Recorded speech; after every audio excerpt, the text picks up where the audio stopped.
Hello, everyone, and welcome to the Golden Astrologer Podcast. This is Deb McBride, and I'm with you recording this on Sunday, May 17th in the year 2026 in a beautiful twilight in Escazú, Costa Rica. And I am here to talk to you about all things the week ahead. And as today is the day after the new moon, and if you listened to me last week, you will know that we are in a big Gemini vibe in the current days ahead. And right now we are in a big Gemini vibe because Mercury and the moon have moved into Gemini, joining Venus and Uranus there. Now, this isn't going to last very long because 3 planets change signs this week, and one of them is Venus, and she is leaving tomorrow night, 9:05 p.m. for the sign of Cancer, and that is Eastern time. So Venus in Cancer is a lot softer and less flirty and less flighty than Venus in Gemini. Right now she's that revolving door at the very end of the sign.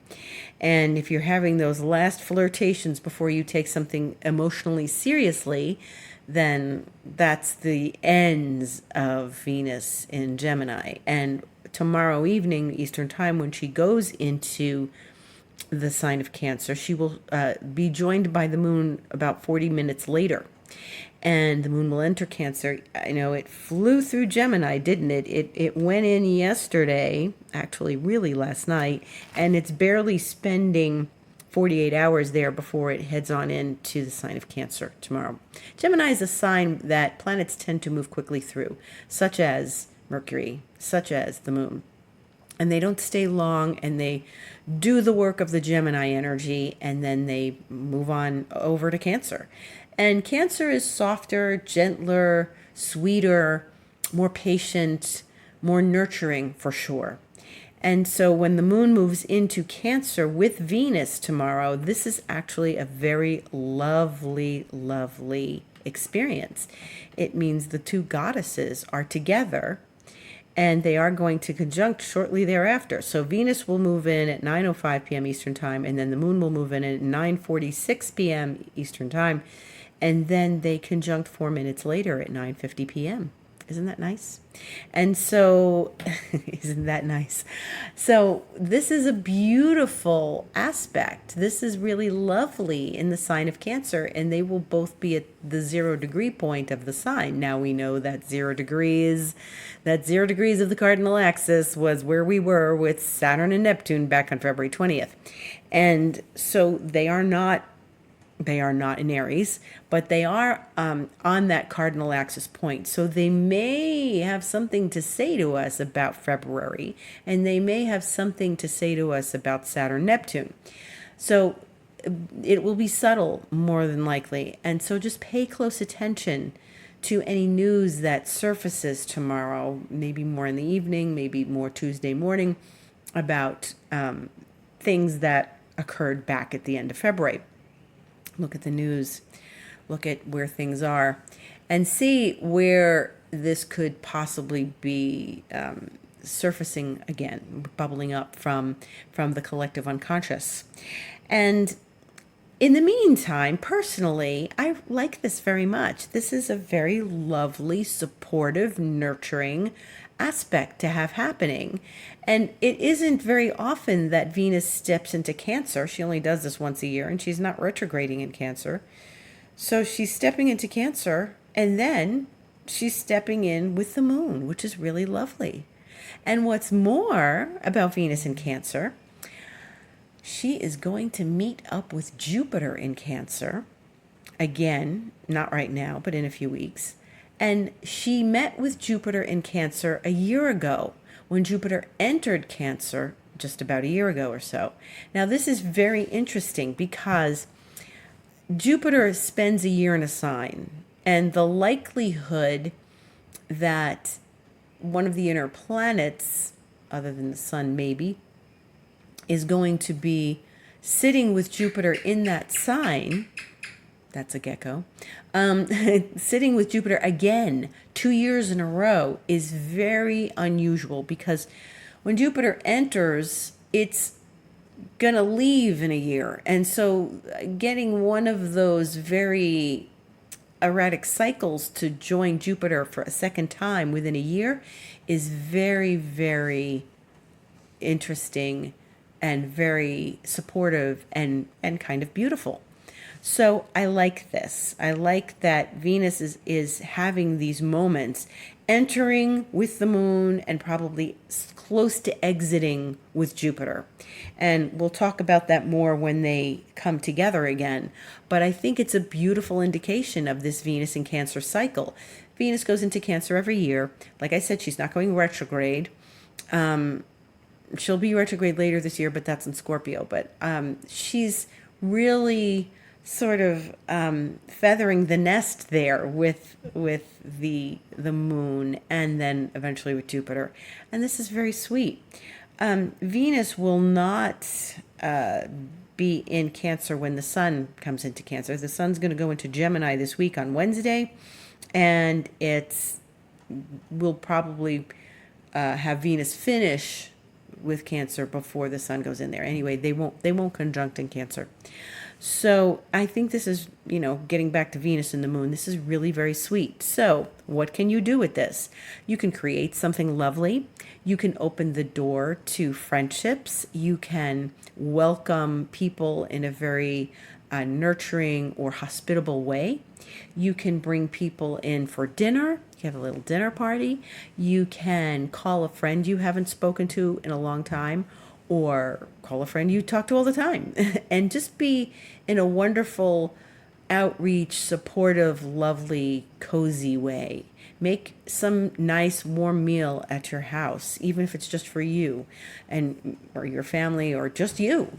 It's a really good time to do something very lovely and supportive of self and others. So this is very sweet, and I like this very much.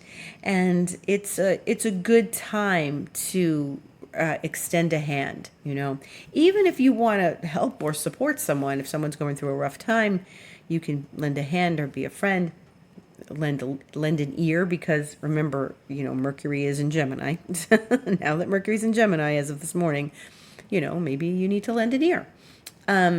But also, it's a good time to gather with friends. Now, I'm a little early on this, but today we went to the Feria in Santa Ana. I normally go yesterday in Escazú on Saturdays, but I couldn't go yesterday. And so we all went out, and then we went out to the Feria, which was very crowded and very hot. And then we went to eat something in a very lovely little place for brunch. And it was a lot of fun, and it was great, and it was wonderful spending time, and it's sort of a day in advance, but the vibe is there, the energy is there, and that was really lovely. And one of the reasons the main reason I could not go to Feria yesterday was that I was in a breathwork session with my friend Juana, and this is the second time I've done breathwork with her. And if you've never done breathwork, I highly recommend it, and it's really a wonderful tool to release the subconscious patterns. And stuff comes up you could do it a half an hour breath. Last time I did an hour, yesterday I did 90 minutes, which was wonderful, and it goes so quickly. And this is not a strenuous breath work that I'm doing with her. And it was just so helpful, and all sorts of stuff just cleared from my subconscious. And, with a facilitator, you have an integration period. You talk, you journal, you express what you learned, what you felt, what got cleared. And it's just so much more, I think, rewarding than just sitting in therapy and talking with someone week after week or whenever, month after month, just talking. Talking helps, but I think the real work is in the body, and the breath is the most basic thing we can have. It is something we have to do for life. It's the first thing we do. When we arrive on this earth, we breathe.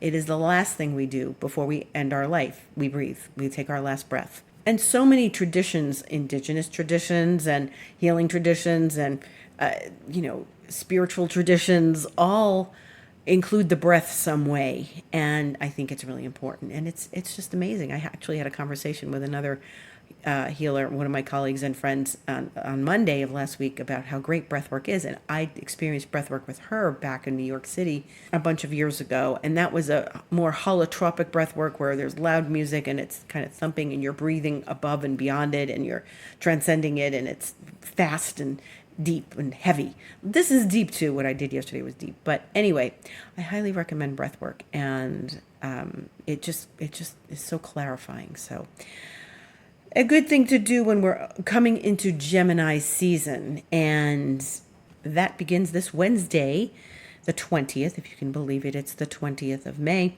and that would be the sun entering Gemini 8:37 p.m. Eastern Time on Wednesday. And you know that we have planets in Gemini, namely Uranus, very early in Gemini. And so that means that as soon as the sun enters Gemini, it steps forward and steps on Uranus, or steps with Uranus. So while the sun enters Gemini on Wednesday, by the time we get to Friday the 22nd, which is at 10:26 a.m., the sun will conjunct Uranus. So they are very close together already, and you'll start to feel that really revving up on Wednesday. And Sun Uranus is enlightening, surprising.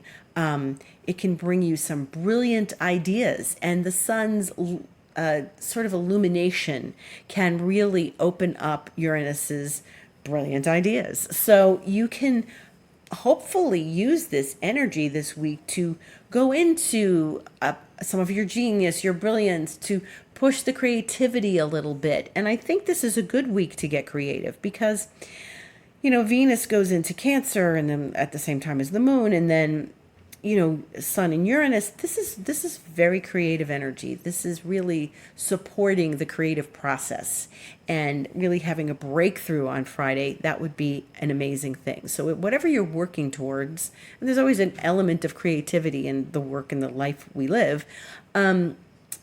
I think that this would be a great time to sort of push the envelope a little bit to move the creative energy. And that's a really wonderful aspect for doing that, especially since it's going to be in the morning on Friday. And depending on where you are in the world, if you're in Paris, it's going to be much later in the day. And so maybe there'll be a surprise party that night. I'm just making it up, right? So it's really something unique, because Uranus is always unique. And it's special because the sun only conjuncts Uranus once a year. So this is good. This is really good, creative, opening energy. And it brings us to a new place where we've been, from where we've been. We've been in Taurus for the last 4 weeks. And now we're going into Gemini, which is, for the sun, a little more sparkly. Okay. And we are really working with this energy very quickly, when Gemini is a quick sign and wants things immediately. And so expect ideas to come. Expect to have your notebook with you, or type notes into your phone, because this is the speed at which this information is going to be coming to us. And Mercury is already there. We know Mercury is also going to be busy this week. It's going to sextile Neptune on Tuesday, the 19th, the day after tomorrow. And then by the evening, it's going to trine Pluto. So it's in that special place where it's touching all the outer planets and having some real dialogue with them. So obviously it just talked to Uranus because it stepped into Gemini and then stepped with Uranus, just the way the sun will do this week. And then it will sextile Neptune, trine Pluto. These are all really good supportive energies for Mercury and his ideas. So this is really positive. So I think we've got some positive energy this week. We've got 3 planets changing signs. Tomorrow, 2 of them will change signs. One of them is obviously Venus, as I've already mentioned. And then there's Mars. Mars is going to enter Taurus at 6:25 p.m. tomorrow night, Eastern Time.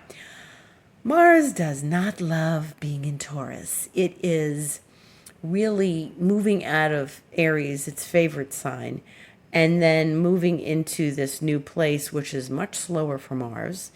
And it may actually help ground all of the energy that's flying around with all this Gemini energy we've got over these next days. So I think I'm going to think of it as a positive, a grounding place for all of this energy that's creative, that's fast, that's sparkly, that's lightning, that's genius, brilliance, innovative, quirky, and different. And Mars can help sort of keep things moving and keep things steady, because once the sun leaves and goes into Gemini, the sun won't be really grounding us anymore. And Mars can step in and do that. They're going to sort of overlap by about a day and a half, as Mars will come into Taurus and the sun will leave a day and a half later. So this is good. I think that in this case, we need Mars to ground us. We need Mars to really be in a place of earthiness. And that's okay, because right now at this time of the year, we don't get a lot of earthiness anymore. We start going into the air and the water. And something earthy could be really of benefit in these next weeks, because of, everything else is just sort of hanging in fire and air and water and not grounded. So I like a little earth in the sky. I always like a balance of all the planets in all the elements, It's good to have the four elements working together. Because when there's no earth, we sort of lose the grounded feeling, but also, earth is money. Maybe the money's not flowing, right? We don't want that. We want some money. We want money to be flowing. Things could be flowing. The words and the ideas could be flowing, but no money's coming out of it. So I feel like there always needs to be a balance. And I'm not talking about the South Node in Virgo. It's not that. There needs to be a balance of where we're doing something creative and innovative, but then there's a practical use to it. It's not good to have all sorts of wild ideas and then go, I don't know what to do with it. That's not practical. Then you throw it out. So I think it has to land somewhere. So ideas can be turned into money when we do have some earth in the sky. And so it's going to be a little rare for a while because we don't have things in earth signs anymore. So, and if you did not listen to my lecture about 2026, then I suggest you go to my website and look for the 2026 lecture. Go to book now or book online at thegoldenastrologer.com, and you can find my lecture. It's only $55 because that was the lecture I gave about where we were going and how we were leaving earth and water and how we're going into fire and air. So these things need someplace to land. Okay, so in the meantime, we have Venus. Then once she steps into Cancer, now she's in the cardinal territory, and she's going to talk to Neptune, who's in Aries, also in a cardinal sign, and that's going to be Thursday. So Thursday, Venus will square Neptune, and Venus in Cancer will square Neptune in Aries, and they will create something beautiful.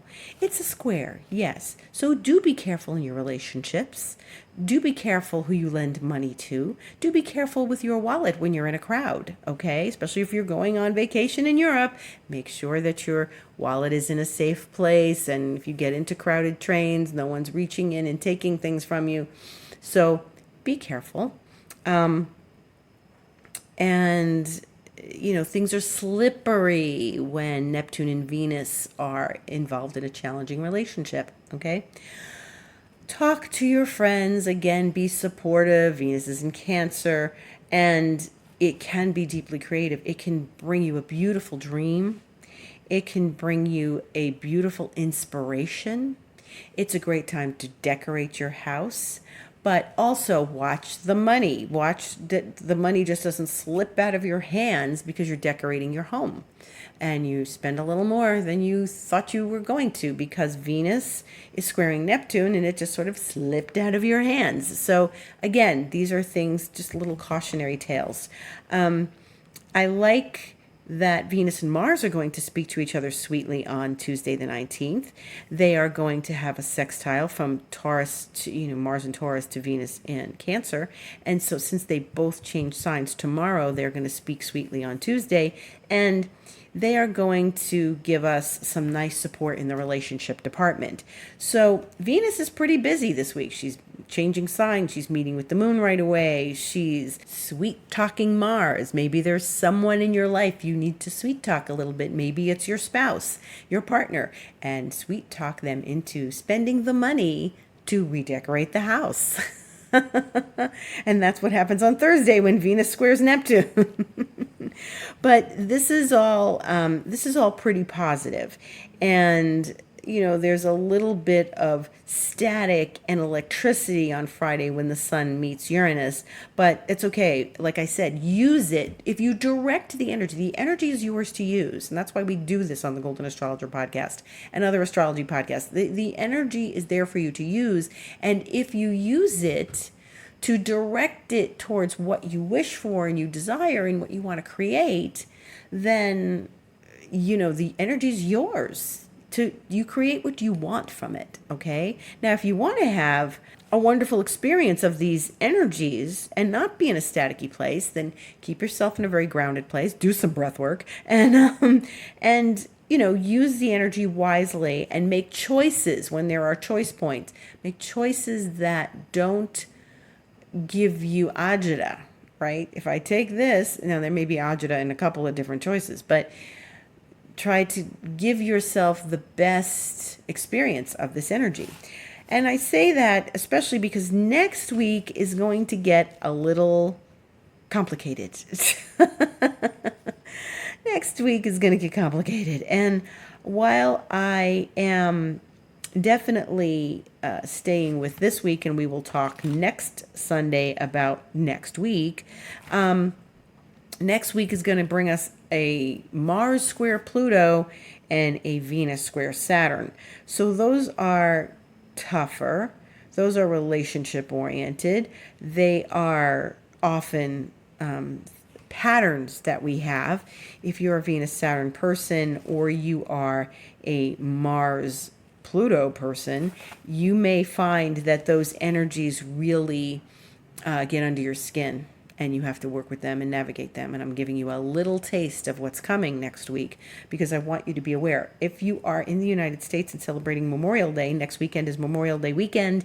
It is one of those weekends where I say, Mars square Pluto, please watch where you're driving to, how you are driving, the people on the road, etc. Please, please be careful and don't drive angry. And if you're going on vacation, that looks like traffic jams to me. And it could be really irritating traffic jams. So yeah, I'm just giving you the heads up for Memorial Day weekend, because maybe you won't catch my podcast in the United States next weekend because it's Memorial Day weekend and you're away. But I will tell you that Sunday the 24th, we are going to have a lovely Sun sextile Neptune, Sun from Gemini to Neptune in Aries.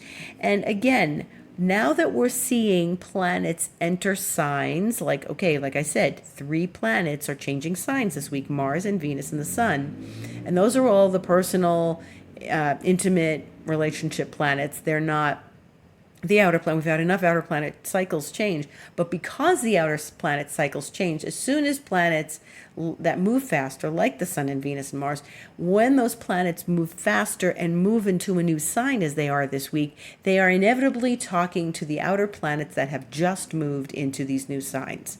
So they're talking to Saturn, they're talking to Neptune, they're talking to Uranus and Pluto. And so this is every time now that we go, like we went into Taurus season and the Sun was going to square Pluto right away because Pluto's in Aquarius, but it's early Aquarius. So now the Sun goes into Gemini and then immediately conjuncts Uranus. So as the seasons are coming, like, oh yeah, it's Gemini season, oh, it's Taurus season, oh, it'll be Cancer season, planets are coming in and greeting the outer planets right away. So this is the way this cycle is going to, we're going to experience this all year, because the outer planets do not move quickly. And so each time it becomes, your birthday season, if you're a Libra or a Virgo or something, every month that Sun moves into a new sign, it's going to go right into relationships with the outer planets. So the example here is Gemini. Sun's going to go into Gemini. It's going to immediately have something to do with Uranus, and then it's going to shortly thereafter have something to do with Neptune, and then it's going to trine Pluto shortly thereafter, next Tuesday, the 26th. So this is what I mean. We don't get a breather when the new season starts, and this is the way it's going to be at each juncture of the new zodiac sign season. Now, I don't just mean summer is coming and there's going to be that too. The sun will go into Cancer, and then it's going to start getting into Neptune and Saturn and all that business, because Cancer and Aries are challenged to one another. So I want you to be aware of this, because once we get into Sun to Gemini, then, like I said, it's in a relationship with the other planets. They are good relationships. A sextile to Neptune, a trine to Pluto. These are good things, but they are bigger energies. And so we are being asked to use this energy wisely and efficiently and creatively. And this is the thing. All the outer planets have changed signs. It's not like we had Pluto at the end of Capricorn. We had Uranus somewhere in the middle of Taurus, and Neptune somewhere in the middle of Pisces, or, they were scattered all over, and they weren't really collectively in conversation. They are collectively in conversation now. And when we were at brunch today, Alejandro was asking me about, tell us, what's the astrological climate about? And I was explaining that because everything's new, we're in this new paradigm, and we're just getting a taste of what it's all about. So each time the inner planets make relationships, each time they step into a new sign, they're going to get involved with the outer planets. And this week, we have 3 of those things happening. So this is a very busy energy. And eventually, like I mentioned, once we get to July, we're going to have that relationship of the 5-pointed star and all of the outer planets in conversation with each other smoothly, and then Jupiter involved too, smoothly for the most part. But this is an enormous amount of energy operating together.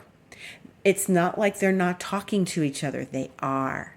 And so when the sun steps in and goes into Gemini, now it's talking to everybody. Now it's talking to Uranus and Neptune and Pluto and eventually Saturn. And they're in dialogue. It's an immediate dialogue with 3 outer planets, which are always transcendental.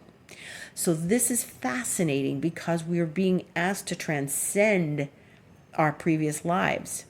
And if you don't feel like your life is changing and you aren't doing things to help your life change, then you're going to be scratching your head during these times. But I don't think anybody is experiencing that. I think that we are just being brought along to a new place in our lives.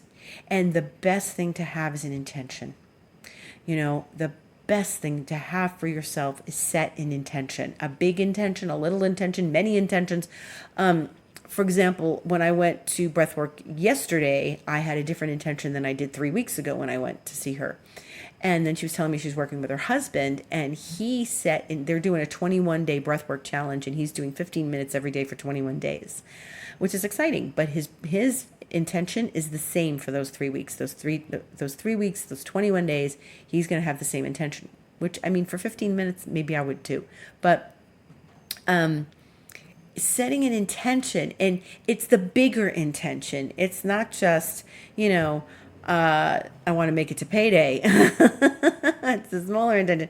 It's, I want to create abundance in my life. And so for me yesterday, my intention was wholeness, and wholeness that eventually leads to freedom, because once you're whole, you don't need anything. It's not that need. It's, I've got everything I need. I'm supported by the universe. And stepping into wholeness means you're trusting on a greater level as well. You have faith, and that gives you freedom. So the bigger picture is to set an intention now. And it's so wise to do that. It's so wise to set intention. An overarching larger story is happening, and when you set intention for that, you're going to be asking the universe to support you in it, but you're also working with this new energy of the outer planets that are going to be supportive. Don't waste this time. This is a phenomenal time. They don't talk to each other like this, the outer planets. This is unheard of. And I know I'm seeing a lot on the social media and stuff. The outer planets are talking in a way that we haven't seen in 2,000 years. I don't know. I didn't track it that much. I don't know. But they are in rhythm, in a very smooth rhythm with each other. You know, Uranus is about change. They all create transcendental changes, and they all ask us to transcend the previous life. But Uranus does it in a more electric way, a wake up call, and an awakening. It's the great awakener. It shakes you out of complacency, and Uranus, will bring you new thoughts and new ideas and stuff because it's in Gemini.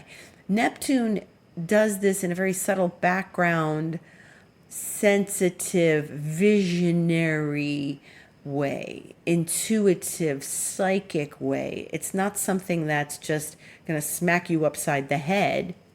It's going to give you expansion and openness in a way that you can draw from your creativity and your intuition, and you sort of to pay attention how you're feeling, your feelings.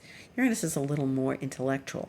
Pluto is much more deep and resonant and visceral. Neptune isn't necessarily visceral. Pluto is I feel that's a visceral thing. And when we have that Mars Pluto in the following week, that'll be more visceral. And Pluto asks us to do excavation out of the basement and to go into the depths of our subconscious and pull it all out, pull out the stuff that's, the obstacles that are in the way. And so they are three different energies, all transcendental, but they are there to support us. Remember, they are there to support us. They're not there to make our lives miserable. But they will add some humility to your life if you don't have that. If you aren't someone who's got, and I don't mean humble and meager and small. I don't mean making yourself small. I mean, don't be arrogant, because then you get slapped upside the head, especially by Saturn. Teaches you a lesson. But to think big, feel big, want to be big in the world without arrogance, without stepping on other people, with an openness and a desire to bring something to the world from that. I'm asking for my life to get bigger so I can bring something to the world. That kind of presence, so that you can give it back. So you can give something back to the world, right? And those are the things we want to be paying attention to now. Expanding your life, creating an intention, moving into that intention, what needs to happen for you to go into that intention. In the meantime, I have announced a class which I put out on my mailing list last Monday called Resplendent Becoming, and I didn't give a lot of details. I'll be sending out another email, but if you're interested, it is going to be an 8-week program. Go to my website, thegoldenastrologer.com, and you can read astrologers' thoughts, and if you're not on my mailing list, you can read about it there. My experience that caused me to create this 8-week class. And I'm going to be sending more information out about it. And if you have not signed up for my mailing list, I invite you to do so. Just go to my website and a little box will pop up and you can go to Astrologer's Thoughts and put your email in, and you'll be getting the other emails about Resplendent Becoming.